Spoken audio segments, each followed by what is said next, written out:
A senior Liberal minister has a cloud over her head this evening. Michaelia Cash forced to confess after initially denying it was one of her staffers who tipped the media off about union police raids. The employee has since resigned, triggering calls for his former boss to do the same. A minister in the hot seat. Michaelia Cash spent the morning in the Senate dock after yesterday's serial denials that her staff had tipped off the media to police raids on a union. No, it is a very serious allegation. It is a disgraceful allegation. Ended in a late-night admission. One staff member has now come forward. He has resigned. Which guaranteed a long day of trial by Senate committee. Why should we take anything that you say as credible evidence? My staff member misled me.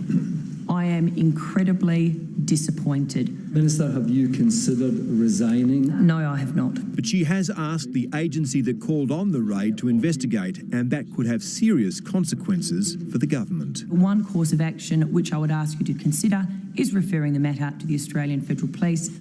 Others were quizzed. Are you able to assure us that the leaks to the media didn't come from your office? Yes, I am. Labor's inquisition then turned on the Prime Minister. Is the reason that the Prime Minister hasn't sacked his employment minister because the Prime Minister is in this up to his neck?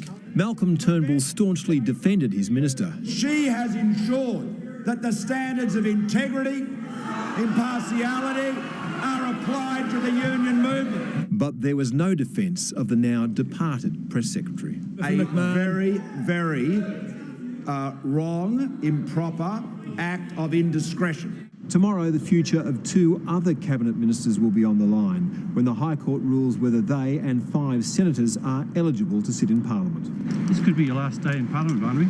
Yeah, well, I don't think it will be, but, you know, that's democracy. It's a bloody great thing. And it's a hard mistress. Live now to Nine's chief political editor, Chris Uhlmann. Chris, who's been damaged in all of this?